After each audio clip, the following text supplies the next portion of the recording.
ਸ਼ਹਿਦ ਮੈਂ ਕਹਿਵਾਂ ਉਹਦੇ ਕੋਲ ਸੀ ਮੈਂ ਉਹਨੇ ਉਹਦਾ ਕਮਰਾ ਦਿਖਾ ਲਿਆ ਹੈ ਨੀ ਇਹ ਅੱਛੀ ਨੋਰਵੀਜਨ ਲੱਕੜੀ ਉਹਨੇ ਕਿਆ ਰਹਿਣਾ ਤਾਂ ਬਹਿ ਜਾ ਜਿੱਥੇ ਵੀ ਤੇਰੀ ਮਰਜ਼ੀ ਮੈਂ ਆਲੇ ਦੁਆਲੇ ਦੇਖਿਆ ਕੋਈ ਉੱਥੇ ਕੁਰਸੀ ਨਹੀਂ ਸੀ ਮੈਂ ਦੂਈ ਤੇ ਬਹਿ ਗਿਆ ਸਮਾਂ ਸੋਚ ਕੇ ਉਹਦੀ ਸ਼ਰਾਬ ਪੀ ਕੇ ਅਸੀਂ 2 ਵਜੇ ਤੱਕ ਗੱਲਾਂ ਕੀਤੀਆਂ ਫੇ ਉਹਨੇ ਕਿਹਾ ਸੌਣ ਦਾ ਸਮਾਂ ਹੋ ਗਿਆ Ramón Lobo, buenos días. Muy buenos días, ¿qué tal? Hay que ver cuánto se puede disfrutar contando historias cargadas de humanidad, ¿no? La que escuchábamos ahora de esta mujer que fue espía en la posguerra española, la que nos contabas tú desde México la semana pasada, estas psicólogas que ayudan a los padres de los desaparecidos a enfrentarse a una situación que no tiene fin, en principio. Sí, hay mucha gente que tiene historias maravillosas, gente mayor que nos podría sorprender y gente con la que nos cruzamos todos los días en la calle, que apenas miramos, y todos yo creo que somos portadores de historias mágicas y tenemos la paciencia de escuchar. Gente mayor, dices, fíjate, yo siempre he hecho falta que yo he tenido familiares que han luchado en la guerra civil y siempre que intentaban contar la batalla de Teruel, les decía, ya está el tío Ignacio dándonos la paliza con la batallita y el frío que hacía. Y ahora he hecho tanto de menos que me contara los detalles, ¿verdad? Sí, me pasaba con los becarios, cuando les empezaba a contar batallitas. Sí, no, pero muchas veces gente con la que te encuentras, vagabundos, por ejemplo, que están en la calle, si tuviéramos la paciencia de sentarnos y ganarnos su confianza, seguramente hay una historia igual importante. Alguno tenía una empresa y la perdió y acabó Sí, la una vez el New York Times sacó una historia de una mujer que tenía carrera, la típica mujer que ha sido preparada para el sueño americano y vivía con $1 al día, ¿no? Era la historia de cómo había caído. No recuerdo aquellos, ¿eh? Sí, una gran historia. Cuando estuviste en México, te vas la semana que viene, creo que a Israel. Sí, a Israel y a Jordania. Tengo muchas ganas de ir a Israel porque aparte del trabajo, antes quiero ir a resolver un asunto personal con mis apellidos. Oye, tienes que dar más datos. Bueno, cuando sepa algo más. El segundo apellido es Leider, ¿no? Sí, Leider, que es un apellido que puede ser judío y tengo más apellidos. ¿Con Y o con I latina? Mi abuelo decía que lo escribiría con Y porque con I latina es alemán y mi abuelo era luxemburgués y no estaba muy... Esto suena que puede ser judío entonces. Sí, y después hay otro apellido por ahí de mi bisabuela y bueno, yo siempre tengo una relación curiosa, más emocional porque yo no soy religioso en ninguna religión. Bueno, y voy a visitar el Museo del Holocausto pues y creo que me van a ayudar ahí. O sea, la vuelta a Ramón Leider nos lo cuentas, ¿vale? Venga. Help, I have done it again. I have been here many times before, hurt myself again today. And the worst part is there's no one else to blame. Be my friend. Vamos a hablar de Amina, de Shamina y de Khadija, que son los nombres de las 3 adolescentes británicas londinenses que el pasado día 17 de febrero volaron a Turquía reclutadas por el ISIS. Esa organización terrorista ha vuelto a demostrar su poder de captación. Hasta ahora ha conseguido reclutar a más de 500.000 de mujeres occidentales, entre ellas, creo, Ramón, 6 españolas, ¿no? Sí, las 3 jóvenes tienen entre 15 y 16 años, eran alumnas del Instituto Bethnal Green del este de Londres. Creo que instituto privado, por cierto, de sí, pago. Sí, además un colegio de prestigio. Aprovechando las vacaciones escolares, embarcaron en un vuelo de la compañía Turkish, que aterrizó en Turquía, en Ankara, y ese mismo día por la tarde Scotland Yard está convencido que pasaron a Siria. Sí, la foto en la que se les ve embarcar es terrible, sobre todo hay que ponerse en la piel de padres. Estamos hablando de chicas de 15 y 16 años que se marchan a Siria a combatir. La policía británica, en colaboración con las autoridades turcas, ha confirmado que ya están en Siria para unirse a grupos de extremistas. Burlaron todos los controles de seguridad, pese a que la ruta es bien conocida por las autoridades porque es una de las más utilizadas por británicos que se unen a filas radicales. Entre otros interrogantes, muchos se preguntan ahora por qué no se hizo más para evitar que embarcaran, ¿no? Sí, es muy difícil, aunque la policía las había entrevistado en diciembre porque otra estudiante de este colegio se fue a Siria y bueno, estuvieron un poco investigándolas y bueno, la desaparición ha sido una sorpresa para la policía y sobre todo para las familias, como decías. Se cree que fueron reclutadas a través de Internet, ya que seguían varias páginas y twitters de numerosos radicales, y 2 días antes de fugarse, una de ellas escribió un mensaje en dicha red social, en el Twitter, a una reclutadora. a una reclutadora. Se cree que estaban siguiendo el ejemplo de esa amiga que huyó, ¿no? ¿Y por qué a Turquía? ¿Por qué la puerta de acceso a Siria? Porque no se puede entrar por otro sitio. Líbano es muy complicado y Turquía es mucho más fácil. El gran interrogante en esta historia es cómo unas chicas de clase media o clase media alta, además eran buenas estudiantes, pueden pasar de llevar una vida normal, supongo ir a conciertos de One Direction en Londres, ¿no? Y de repente se integran en las filas del Estado Islámico. ¿Dónde y cómo se radicalizan estas chicas? Sí, esto es una historia que ya se ha repetido en Dinamarca, en París, con los ataques de Charlie Hebdo y el supermercado Costner, y es algo que parece ser que no entiende el ministro de Interior español, Fernández Díaz, que sigue vinculando el yihadismo con inmigración. Esta gente son franceses, en el caso de estas estudiantes son británicas. Son absolutamente británicas. Entonces no sé qué tiene que ver esto con la inmigración. Muchas veces la inmigración está huyendo de este tipo de situaciones. Exacto. Amira, Shamina y Kadisa son la punta del iceberg de un fenómeno cada vez más extendido en Occidente.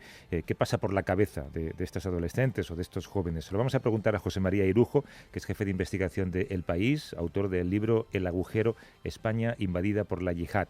¿Qué tal, José María? ¿Cómo estás?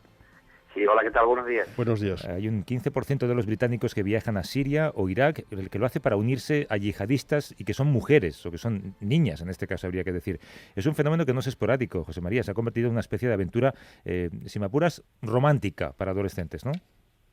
Sí, para estas chicas es una aventura romántica y este hecho de estas chicas no es un hecho nuevo, porque ya desde hace más de un año son bastantes las mujeres jóvenes, incluso españolas, que se están uniendo al ISIS a través de las redes sociales, atraídas pues por la creación de un nuevo califato, atraídas por la aventura romántica de unirse a este proyecto y en ocasiones, bueno, unas acaban bien y otras acaban mal, pero generalmente son recluidas, muchas de ellas en casas donde se dedican al principio a estudiar árabe y a estudiar el Corán, y en algunas ocasiones, en los casos más dramáticos, según el testimonio de algunas chicas tunecinas e incluso algunas chicas europeas, han terminado como esclavas sexuales o casadas por horas con alguno de los militantes, con alguno de los mujahidines que están combatiendo allí. ¿Y cómo son captadas? Y también un poco, José María, las medidas que se están tomando, ¿son efectivas o son más espectáculo que otra cosa? Hombre, la captación aquí está haciendo fundamentalmente a través de Internet. Antes la captación de los mujahidines que iban a Siria o de estas chicas eran en pequeñas mezquitas en nuestro propio país, pero ahora son las redes sociales la fuente principal.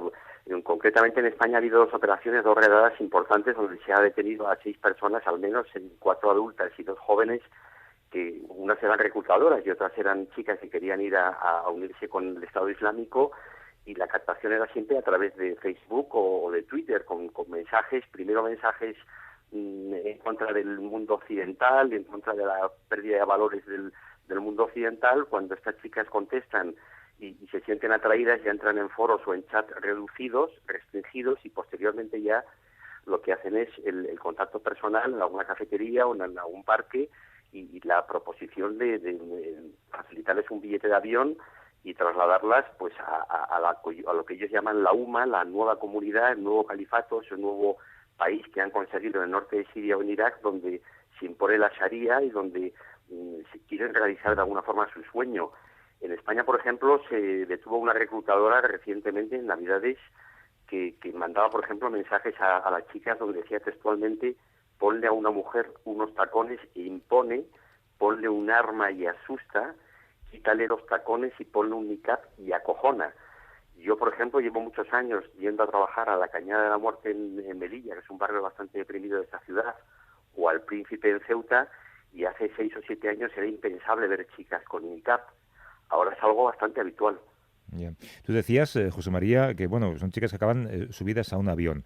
¿Y el billete con qué dinero se paga? ¿Es demagogia pensar que se puede pagar con dinero de rescates? Bueno, los primeros combatientes, los primeros mujahidines españoles, que estamos hablando de que en España se han ido ya prácticamente entre 70 y 100 personas, la policía no lo tiene muy claro porque realmente no saben el número exacto de la gente que se ha marchado, salvo cuando sus familiares denuncian o cuando ellos pues cuentan sus historias o sus aventuras a través de Internet. Pero estamos hablando de que al principio esta gente se pagaba su propio billete. Los primeros 3 suicidas ceutíes eran chicos además con trabajo del Príncipe, un taxista y 2 repartidores que tenían una vida más o menos acomodada. Ellos se pagaron su traslado a estos campamentos en el norte de Siria, llegaron a pagarse incluso su Kalashnikov, pero ya en los últimos meses lo que dice la policía es que desde que el ISIS controla algunos pozos de petróleo, ha invadido ciudades, ha asaltado bancos, ya a estas chicas y a estos jóvenes se les facilita el dinero, se les facilita el billete. Tenemos un caso bastante llamativo de una joven ceutí que se llama Asia, una joven que, hermana además, de uno de los chicos ceutíes, uno de los 7 chicos ceutíes que han muerto en atentados en Siria, suicidándose. Esta chica, siguiendo la ruta de su hermano, que murió ya hace unos meses, y la de su novio, que es un chico marroquí de Castillejos, de una ciudad pequeñita muy cercana a Ceuta, se marchó de su casa hace unos meses, sus padres lo denunciaron, se ha casado con su novio, que es un personaje marroquí siniestro al que se hace llamar Coquito, que se presenta incluso en internet con las cabezas degolladas de sus víctimas, y en una ceremonia con este joven se han casado allí. En la propia ceremonia, según cuenta la familia, le ha regalado él a ella un cinturón de explosivos. Es tremendo porque la propia familia, algunos familiares cercanos a esta joven, cuentan que hablan con ella por Skype en muchas ocasiones, que se encuentra en una casa con otros jóvenes estudiando árabe y leyendo el Corán, y que les comunica a sus padres que es muy feliz. Que es muy feliz a su manera. Parece un episodio de Homeland, esto cuesta creerlo. Sí, pero existe. Y la identidad del ejecutor, José María, este ejecutor que aparece en los vídeos de decapitaciones del ISIS, también se ajusta a ese perfil, ¿no? Es Es un un individuo veinteañero. licenciado en una universidad británica, por eso habla perfecto inglés, porque es inglés.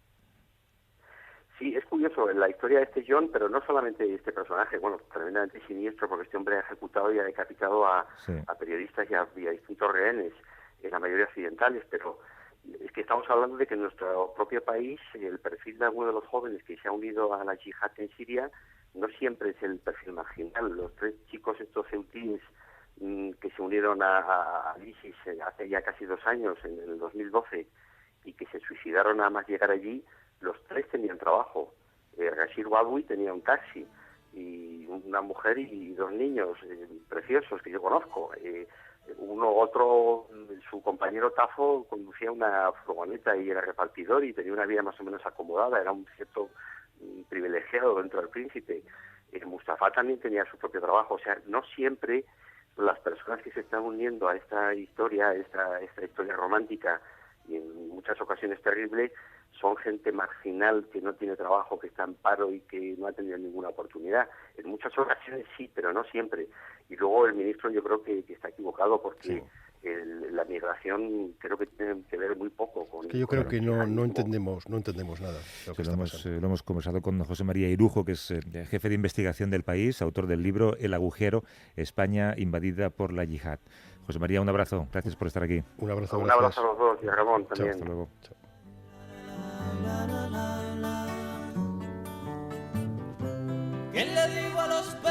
Bueno, nos queda poco tiempo. Siento no poder escuchar más a Silvio Rodríguez, porque no lo hacemos a menudo. No, pondremos más a Silvio. Creo que este año va a ser un año de mucho Silvio Rodríguez. Buen viaje, Ramón. Muchas gracias, un abrazo. Ahora contigo, las palomas que van a dormir a los parques ya no hablan conmigo. ¿Qué hago ahora contigo? Ahora que eres la luna, los perros, las noches, todos